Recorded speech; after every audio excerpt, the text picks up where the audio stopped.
너희에게 전한 복음을 너희에게 알게 하노니 이는 너희가 받을 것이요 받은 것이요 또 그 가운데 선 것이라.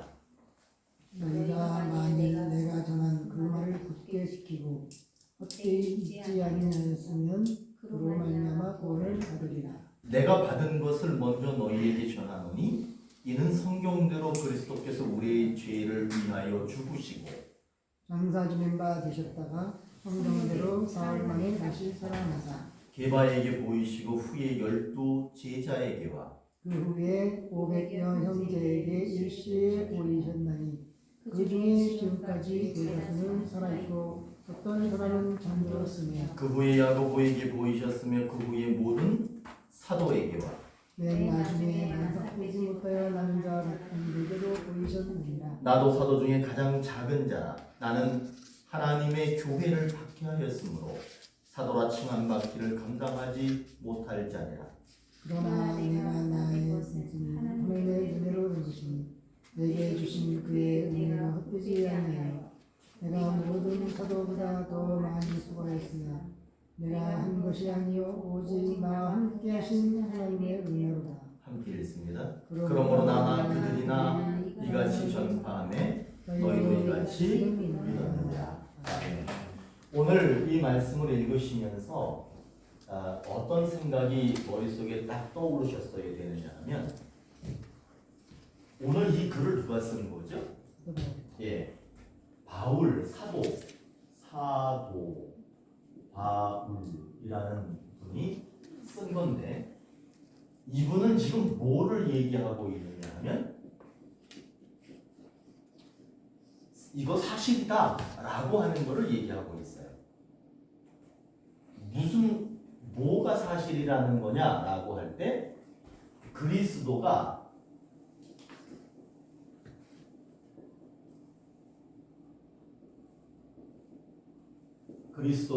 살아나셨다라고 하는 사실을 말하는데 그 근거로 뭐라고 얘기하느냐면 베드로에게 나타나셨다. 12 제자에게 나타나셨다.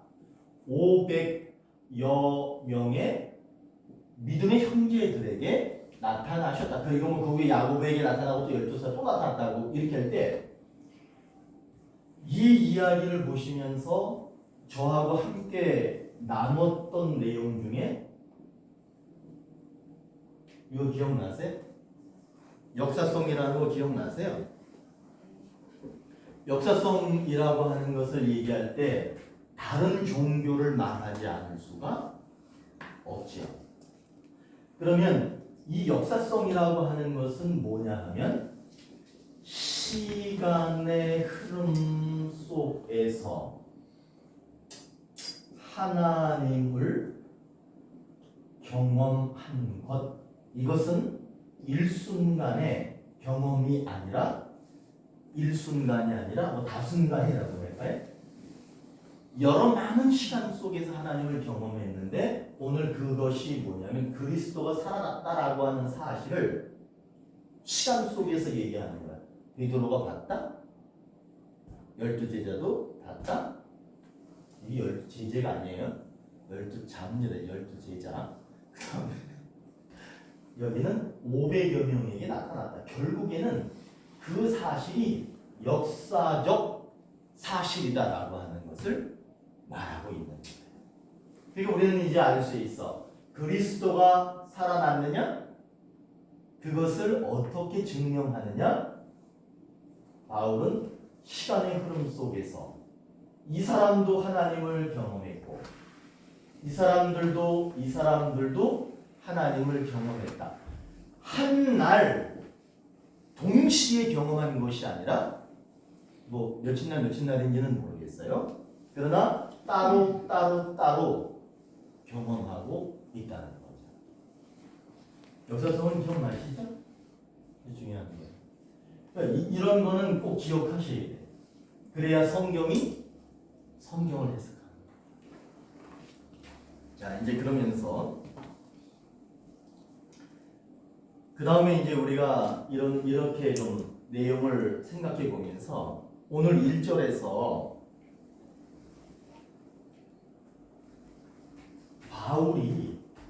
바울이 복음을 전했습니다. 그런데 이 바울이 자기가 복음을 전해놓고 확인하고 싶은 게 있어요. 그리고 그것을 정리해주고 싶은 게 있어요. 뭐라고 얘기하느냐 하면 내가 복음을 전했는데 너희는 그 복음을 이미 받았다 그럽니다. 전했으니까 그들이 복음을 받았다는 거예요. 그리고 나서 뭐라고 얘기하냐면 받았는데 너희가 그 가운데 서 있다. 그러면 요 그가 뭐예요? 복음이라는 거죠. 그들이 받은 복음의 가운데 너희가 서 있다 이렇게 얘기합니다.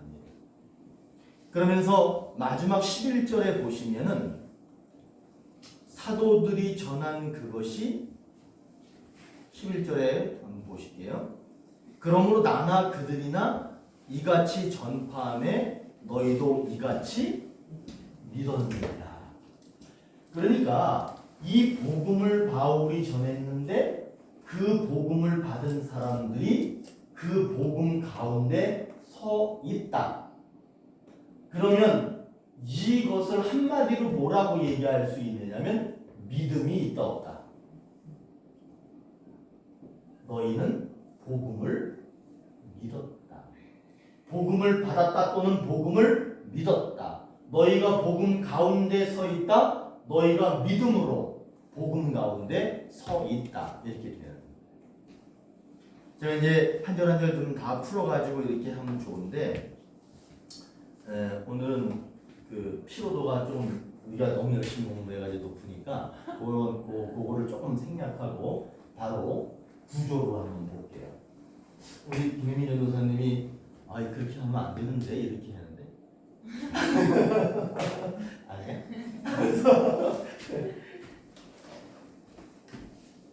여기 처음에 뭘 써야 돼? 여기는 처음에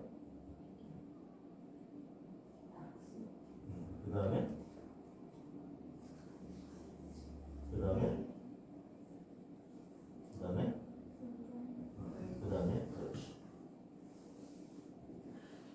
우리는 이제 이 내용을 읽으면서 여러 가지 많이 생각을 했지만 그 중에서 정말 중요한 것은 뭐냐면 저 구조가 내 안에 있고 그 구조를 가지고 이 내용을 읽은 거예요.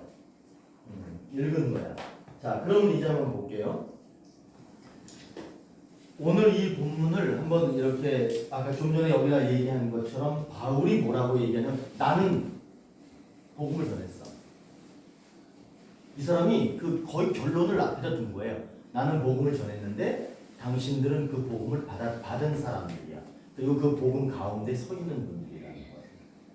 그러면서 그 복음이라고 하는 게 뭐냐라고 하면 그리스도가 살아나셨는데 살아나신 것을 베드로도 보고 열두 제자도 500여 명의 사람들이 보고 뭐 이 사람 저 사람 다 봤다. 그런데 그 복음을 너희들이 받았다라고 하는 것은 믿었다라고 하는 거예요. 그러니까 믿음으로 받는 거예요. 이렇게 받는 게 아니고 내가 믿음이 있으면 그거를 받은 거예요. 이 바울은 말하고 싶은 게 뭐냐면 내가 말한 거 당신들이 받은 거 그것은 사실이다. 그걸 역사적 시간 속에서 증명해보고 싶은 거예요. 그렇다면 그리스도가 다시 사셨고 그것을 믿음으로 받은 우리들에게 그것이 도대체 뭐라는 거야? 라고 하는 거예요. 그게 이제 그것의 그 내용 중에 문제가 있느냐 그리고 그 안에 어떤 약속이 있느냐는 거예요. 성경의 내용은 매우 간단합니다. 죄가 있어요? 근데 이 죄는 스스로 씻을 수 있어요? 없다. 그럼 스스로 씻을 수 없는 사람이 뭘 하게 돼 있어요? 고민을 하게 되죠. 나 그럼 어떻게 해? 죄가 있는데 그 죄를 나는 스스로 씻을 수가 없어. 그럼 나 어떻게 해? 나 어떻게 해야 돼? 그러니까 이 사람이 고민할 때 누군가가 가르쳐줘. 그리스도를 뭐 하면? 그렇죠. 믿으면 죄 용서 씻음 받는다. 그럼 이 사람이 무슨 생각을 해요? 아, 그럼 내가 그리스도께로 가야지 라고 생각합니다. 그리고는 그리스도께로 갑니다. 그런데 그리스도께 가서 보니까 자기가 그리스도 앞에 딱 서서 보니까 자기가 뭐예요?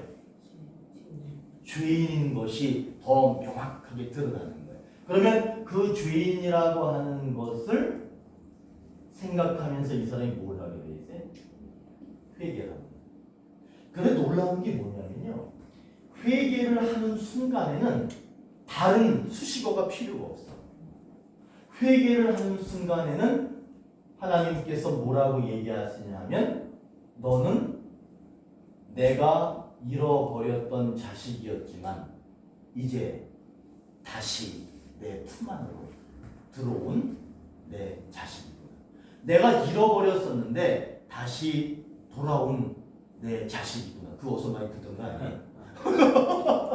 어느 자식이 있었는데 그 두 명이 있었는데 어느 놈이 그 버릇없는 놈이 그 아버지 죽기 전에 빨리 나한테 주세요. 갔다 온 놈 알죠? 여기서 놀라운 거는 그냥 바로 하나님의 자녀. 이 조심해야 돼.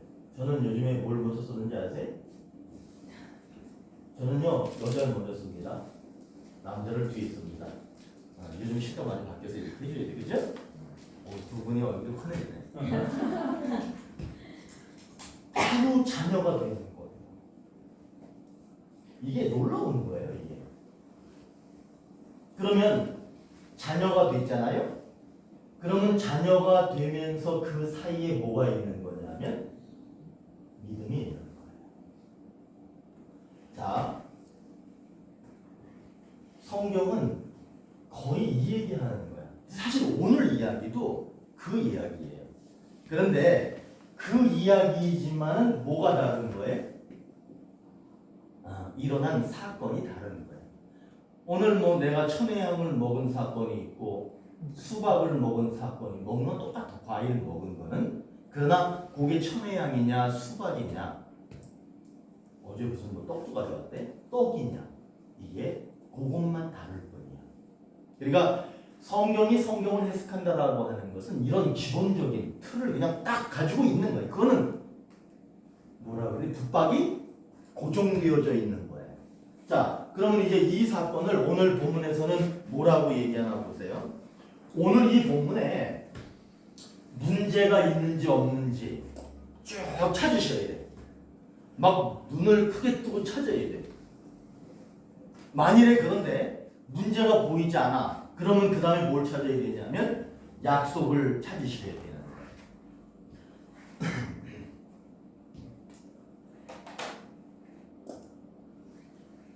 약속을 찾으실 수가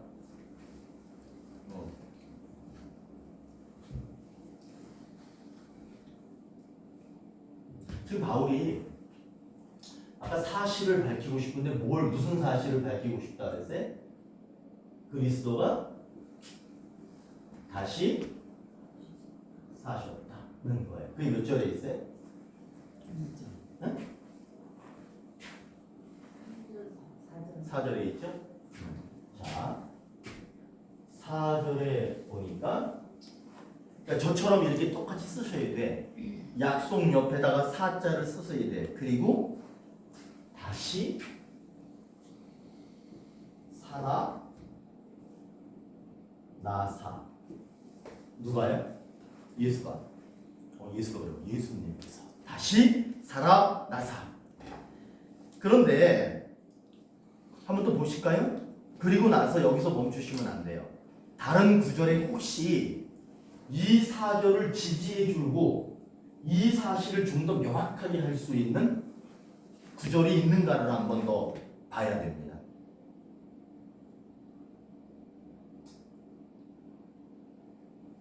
그러면 예수님이 살아났어요. 그리고 예수님이 살아나셨대. 그 약속이야. 그런데 뭔가 약속으로 하기에는 좀 약하지 않으세요? 아니 뭐 내가 살아나서 자기가 살아나지 그죠? 뭐 그냥 이렇게 쉽게 얘기하면 아니 뭐 그분이 살아나신 거지 나는 뭐야? 내가 나에게 어떤 영향이 있어야 될 거 아니야? 나한테 뭔가 도움이 있어야 될 거 아니야?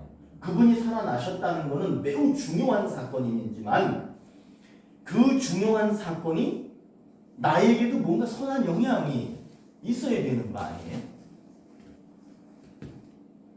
우리는 예수님을 철석같이 믿기 때문에 그분이 살아나셨다 그러면 할렐루야 감사합니다 라고 하지만 믿지 않는 사람들에게 예수님이 살아나셨습니다. 예수 부활하셨습니다. 그러면 사람들이 아무런 감흥이 없어요. 그러니까 예수께서 살아나셨는데 그게 도대체 나한테 뭐라는 거야? 라고 하는 거예요. 목사님들 제가 여기다 쓸 테니까 한번 목사님들이 이걸 해석해 보세요. 1절을 보세요. 형제들아 내가 너희에게 전한 복음을 너희에게 알게 하노니 사실 이거는 그냥 좀 치워도 돼 이렇게 거기까지는 그냥 좀 밀어놓으세요. 그리고 이제 그 다음에 중요해. 이는 너희가 받은 것이요. 뭘 받았다는 거예요? 예수가 다시 살아났다 라고 하는 거를 받았다는 거야. 그런데 그 다음에가 더 중요한 거예요. 뭐예요? 그렇지. 그 가운데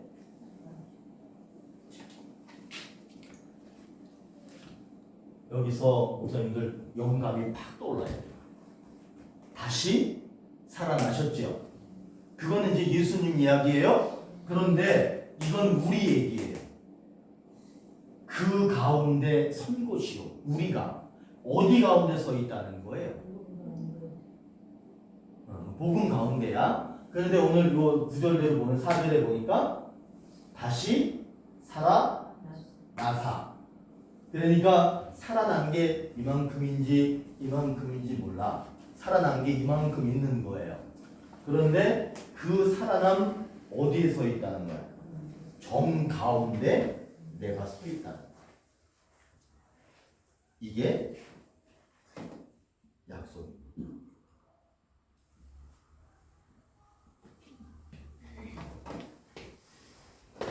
그런데 사실은 여기에 이 두 가지를 지지하는 내용이 11절이에요. 11절을 보시면은 거기에서 강조되는 내용이 뭐예요?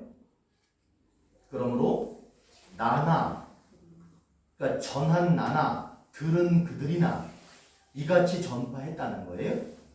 너희도 이같이. 그렇죠. 결국에는 무슨 얘기냐 하면 살아난 것을 믿고 살아난 그 가운데 선 것을 믿는 거예요. 여러분 믿음을 갖는 것도 내가 믿음 갖고 싶다고 해서 갖는 것도 아니요. 그분의 은혜로 된 것이죠. 그렇기 때문에 오늘 약속은 살아나신 그것을 믿고 그럼으로써 살아나신 그 가운데 믿는 그 사람이 서 있다는 거예요. 물론 이 여기 전환을 할 거예요. 그때는 좀 더 뚜렷하게 그게 무슨 내용이 나오겠죠. 오늘 이 본문에는 사실 문제는 없습니다. 지금 문제를 이야기할 틈이 없어요. 왜 틈이 없느냐 하면 지금 예수가 살아나셨고 지난주에 살아나셨잖아요. 그럼 이제 중요한 거는 우리에게 어떤 약속이 있느냐. 그분이 부활하셨는데 도대체 그게 나하고 뭔 상관이 있느냐라고 할 때 내가 지금 그분 가운데 서 있다는 거예요. 그것이 중요한 거예요. 이 얘기하다 보니까 문제는 만일에 굳이 문제를 찾는다고 하면 예수가 살아나지 않았다. 그 가운데 서 있지 않다. 뭐가 좀 이상하죠. 그러니까 이거는 두고 약속이에요. 그러면 저 약속이 이루어지려면 뭔가가 있어야 돼요. 그 뭔가가 있어야 된다라고 하는 것은 너희가 이렇게 뭔가를 하라라고 하는 하나님의 명령이 있습니다. 살아나셨어. 그거는 이제 그분이 하신 거예요. 그런데 그 가운데 서기 위해서는 뭔가를 해야 됩니다.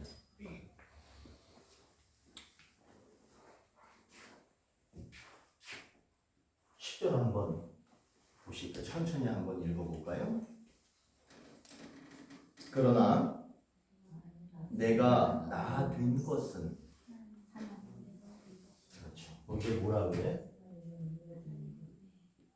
그러니까 이 약속이 이루어지려면 뭐가 있어야 되는 거예요? 은혜가 있어야 돼요. 목사님들 은혜가 뭔 줄 아세요? 다 아시잖아? 네. 부목사님 은혜가 뭐예요?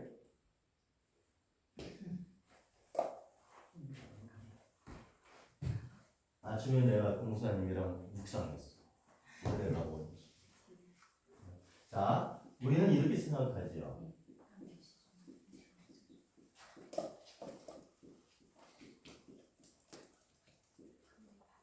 그렇죠. 그런데 이 앞에 하나가 더 붙어요. 뭐라 그랬어요? 그렇죠. 은혜 받을 자격 조건 없는데 주신 그게 은혜죠. 그러니까 예수님이 살아나셨어. 어이구 이거는 뭐 엄청난 잠재되어져 있는 은혜가 막 폭발할 거예요. 그런데 진짜 은혜가 뭐냐면 그 살아나신 예수님 가운데 중심에다가 세워주셨다는 거예요. 근데 10절에 또 보니까 이게 쭉 지나서 내가 모든 사도보다 더 많이 수고하였으나 내가 한 것이 아니요 오직 나와 함께 하신 하나님의 자, 그러니까 은혜를 지금 여기에서 두 번 말하는데 여기에서 은혜는 뭐냐면 자기가 사도된 게 은혜래. 그러니까 사도는 뭐냐면 복음을 전하는 사람이 사도래. 자기가 교회를 핍박하던 사람이었는데 자기가 사도된 게 은혜래.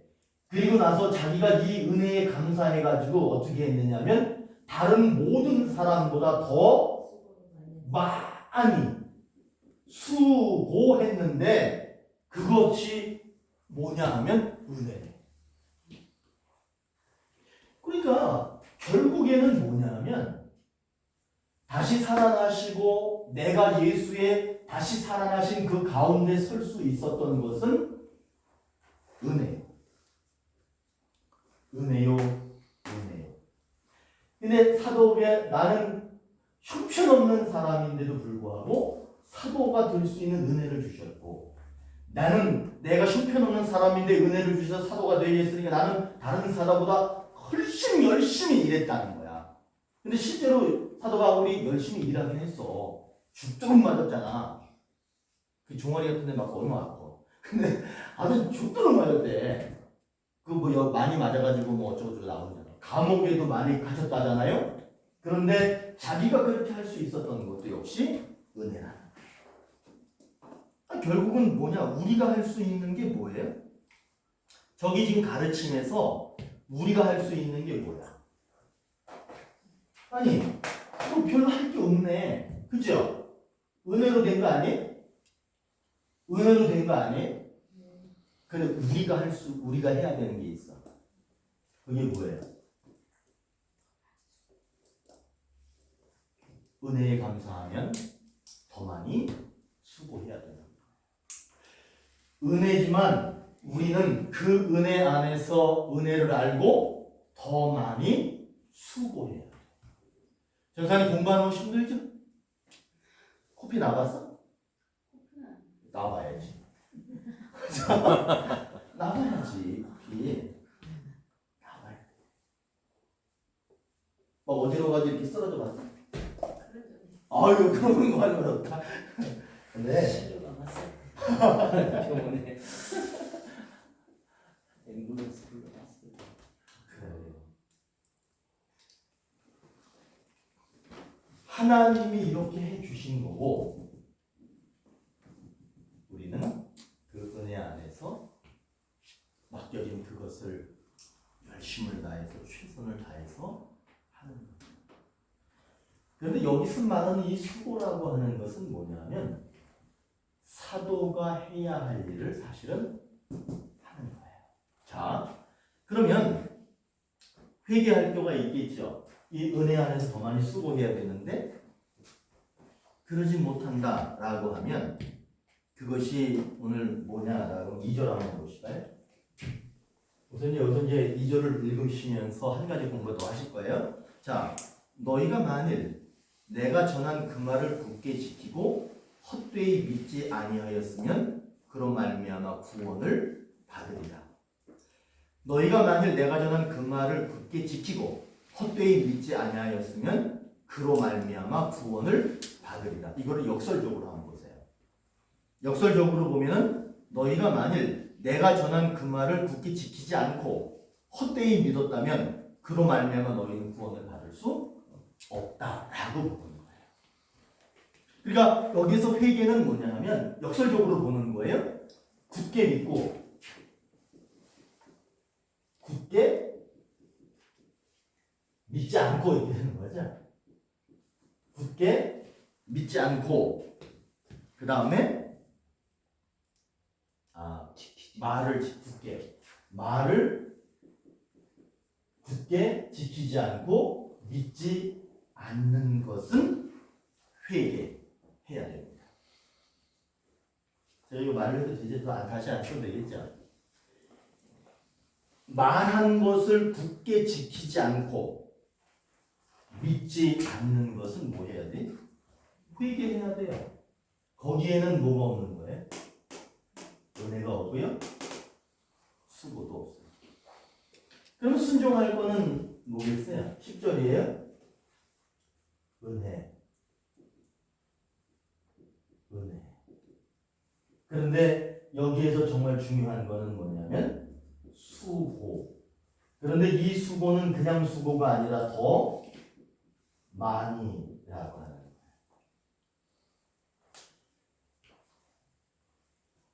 그러면 한번 결과를 한번 볼까요?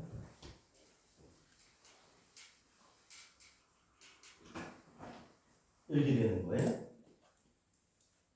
은혜로 더 많이 수고하면 다시 살아나셔서 우리를 그 살아나신 그 예수 가운데 세우신다. 우리가 예수 안에 살고 싶잖아요. 예수 생명 가운데 살고 싶잖아요. 그렇게 하기 위해서는 무엇이 먼저 선행돼야 되냐면 은혜가 첫 번째입니다. 아까 선행은총이 첫 번째죠. 두 번째가 회개죠.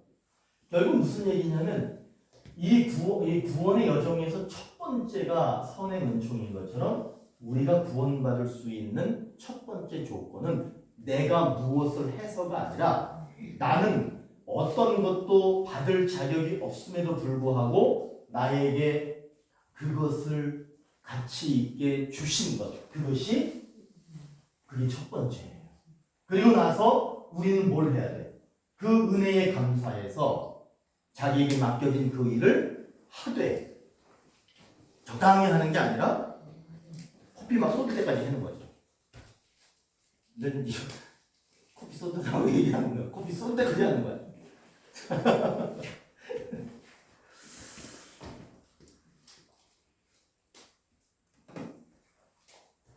아까 이제 이런 제가 여기 그 구원의 여정 이런 거 썼잖아요. 그러면 그냥 딱 가지고 계셔야 돼요. 그래야 자, 그러면 한번 볼게요. 여기에서 다시 살아나서 그 가운데 섰대.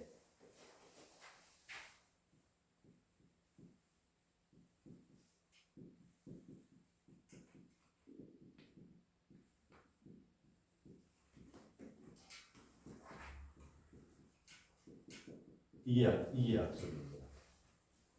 우리는 지금 어디에 서 있는 거냐 하면 요거 살아나신 예수님이잖아요. 살아나신 생명 가운데 나를 세우신 거예요. 그러니까 우리들은 지금 어디 서 있는 거냐면 예수가 살아나신 예수 생명 가운데 서 있는 거예요. 믿으십니까? 아유, 저는 믿고 싶어. 정말 너무 감사한 거야. 이게 은혜 아니겠어요? 나 같은 사람이 어떻게 그렇게 고귀한 생명, 거기에 내가 그 가운데 거기에 서 있다는 게 얼마나 감사한지 몰라요. 그럼 문제는 뭐겠어요?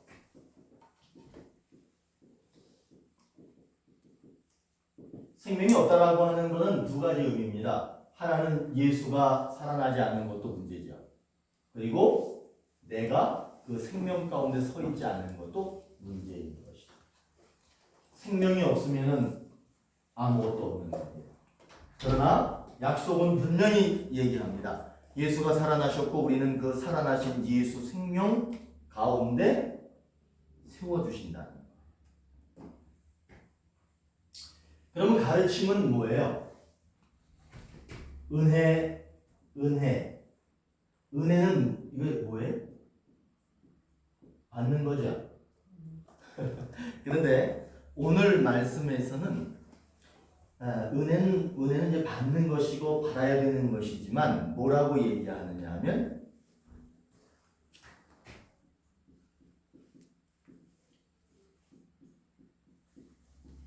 은혜를 알라고 얘기합니다.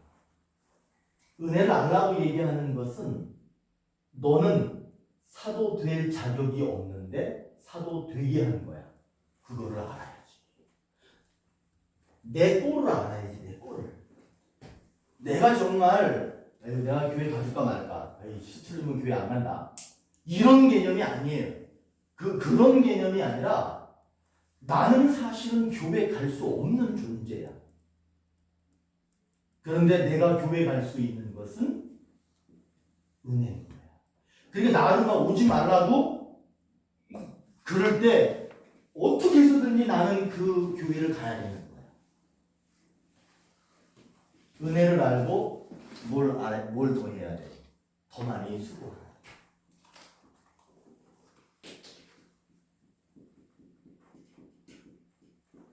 그러면 두 가지예요. 은혜를 알아야 됩니다.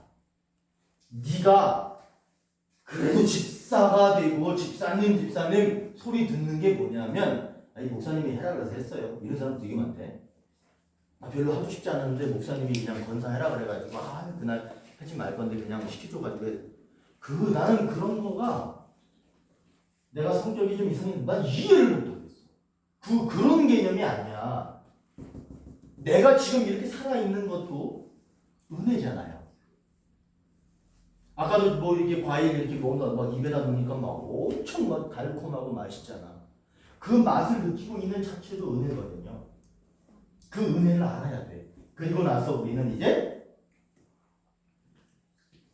우리 교회 저 사람이 나보다 더 열심히 해. 그럼 어떻게 해야 돼? 내가 더 열심히 해. 저게 나보다 기도 더 많이 하네? 그럼 어떻게 해? 내가 더 많이 해. 뭔가 이제 좀 한 간증적인 얘기지만 뭔가 선한 경쟁심, 선한 욕심 이런 거 있잖아요. 그런 것들은 좀 가져야 된다고 봐. 권사님, 이 권사님이 권사님보다 교회 충도 더 많이 하는데 어떻게 할 거예요? 물어봐봐. 그럼 권사님 더 많이 해야 되는 거예요. 사실 단편적으로는 얘기하면 사실 그런 거예요. 그런데 사실은 원론대로 간다면 복음입니다. 저 사람이 복음을 이만큼 전하면 나는 복음을 더 많이 전해야 돼요. 복음을 위해서 그 사람이 이렇게 사면 나는 더 많이 그렇게 살아야 되는 거죠. 그렇게 해요. 그럼 회개할 거는 뭐예요? 믿지 않고 이게 중요한 거예요. 믿지 않아. 그리고 뭐도 없어요? 더 많이라는 말을 붙일 수도 없어.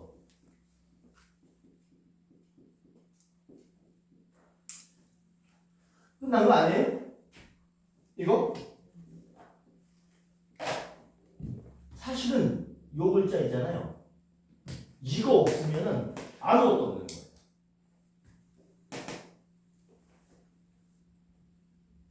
원래 논리적으로 가면 은혜를 모르고 더 많이 수고하지 않는 것 이렇게 할 수 있어요. 은혜를 모르고 더 많이 수고. 그런데 오늘 2절 말씀에서 믿지 않고 수고도 없는 것 할 때 이 믿음이라고 하는 것이 얼마나 중요한지를 말하고 있는 거예요. 믿으면 은혜가 있고요. 믿음이 있으면 은혜를 알고요. 믿음이 있으면 더 많이 수고하고요. 믿음이 있으면 자기 생명도 내놓습니다. 그런데 믿음이 없으면 안 돼요. Almost Christian이라는 설교가 있어요. 그럴듯한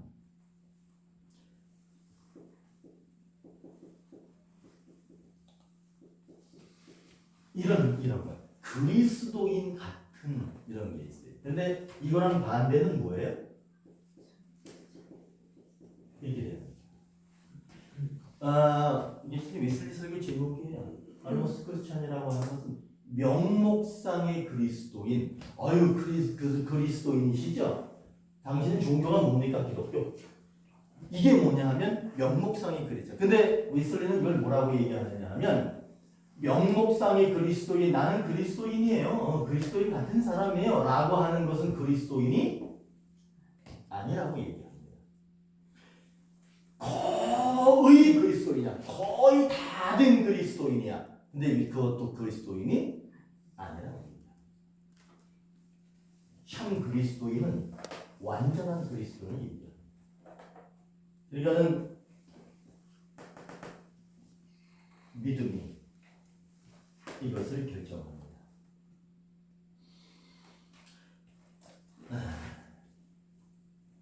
그러면서 여기에서 이제 순종할 거는 뭐예요? 예하고 같이 예 명령에 순종하면 되는 거예요. 은혜를 알고 어떻게 더 많이 수고하자.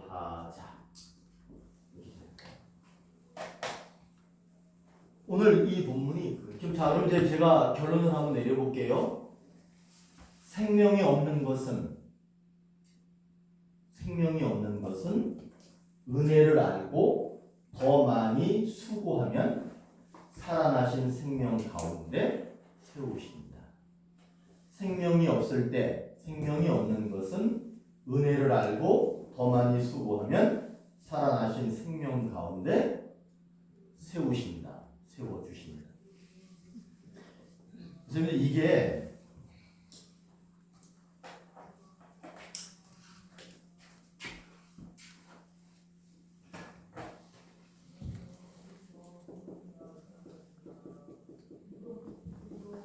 우리 책에도 오늘 요번에 나눠드린 책에도 되게 중요하게 이걸 다룹니다. 조건적인 게 있고 무조건적인 게 있어요.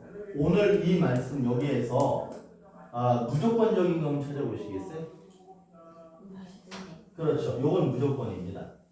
이거는 우리가 살아나십시오, 죽으십시오, 살아나지 마십시오 라고 하는 아무런 우리 의견하고는 상관이 없습니다. 이거는 무조건적으로 그분의 원래 태초로부터 태초 이전부터 계획이 있었던 것이고 그렇게 이루어진 것이 무조건입니다.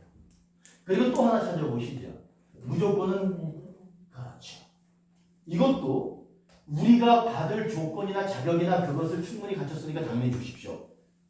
우리 강아지한테 내가 콕 그러면 딱 해. 콕 딱 해. 그러면 얘가 딱 하자마자 벌써 입을 딱 벌려요. 왜냐하면 내가 이거 했으니까 달라 이거야. 안 주면 그래요. 그런데 여기에서 이 은혜는 내가 무엇인가를 하나님이 코 이렇게 안 해요 우리한테. 그래가지고 내가 코 해가지고 주는 게 아니라 무조건으로 주시는 거예요. 그런데 조건적인 거는 여기서 뭐예요?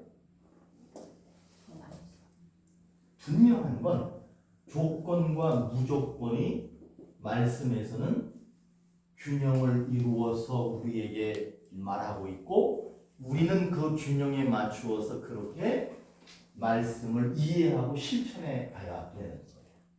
말씀은 무조건만 있는 것도 아니고 조건만 있는 것도 아닙니다. 그것이 잘 조화를 이루어져 가고 있습니다. 믿어서 그분이 우리를 구원하셨다라고 하는 것은 참 아름다운 이야기예요. 그러면 당신의 믿음을 내게 보여주십시오. 믿음을 보여주십시오. 믿는데? 아니, 믿음을 보여달라고요. 당신이 구원받은 그 믿음, 구원받았다라고 하는 그 믿음을 보여주십시오 라고 얘기하는 거예요. 그러면은 믿음이 있다니까 뭐 싸운다고 되는 게 아니야. 그러면 오늘 여기에서 믿음이 뭐예요?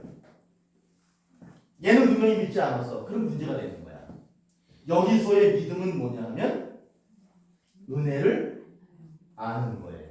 그리고 그렇죠. 이 사람이 복음을 위해서 열심히 수고하고 있어. 그럼 그 사람 믿음 있는 거야, 없는 거야? 믿음 없는 사람이 뭐하러 그걸 하고 있겠어요. 그러니까 오늘 이 본문에서 우리를 구원으로 인도하는 믿음이 뭐냐라고 하면 수고하는 게 믿음이에요. 제가 얘기한 것 중에 이거 기억나시죠? 포함이라고 하는 거. 그러면 이 수고 안에는 무엇이 포함되어져 있는 거예요? 그렇죠. 수고 안에는 포함되어져 있어. 믿음. 그러니까 더 많이 믿어서 구원받자. 그것이 아니라 수고한다는 거야. 그러면 그 안에 믿음이 있어. 믿음이 있는데 그 믿음을 보여주는 수고를 통해서 약속이 이루어져. 오늘 말씀이 아주 명쾌합니다. 그리고 부활절 이후에 우리들이 정체성을 확인하는 그런 말씀이기도 합니다. 은혜를 알고 더 많이 오늘 교육은 성공적이야. 이렇게 저렇게 막 전사님 막 말씀하시고 수고가 이렇게 하시면 성공적이야. 그런데 이제 우리가 이걸 가지고 설교를 할 때 우리는 잘 결정해 봐야 돼요. 이 가르침을 중심으로 설교할 것이냐, 약속을 중심으로 설교할 것이냐라는 거예요. 어떤 걸 하고 싶으세요? 교인들을 좀 이렇게 딱 잡으려면 어떻게 해야 돼? 은혜를 알아야지. 그리고 더 많이 수고해야지. 교인들은 팍 잡 이렇게 해야 되잖아. 근데 우리 주님은 그게 아니고 내가 살아났는데 내가 살아난 그 생명 가운데 내가 너 세워줄게. 이게 설교의 중심이 되면 저는 마음이 좀 편할 것 같아요. 자, 오늘 분석은 여기까지 하겠습니다.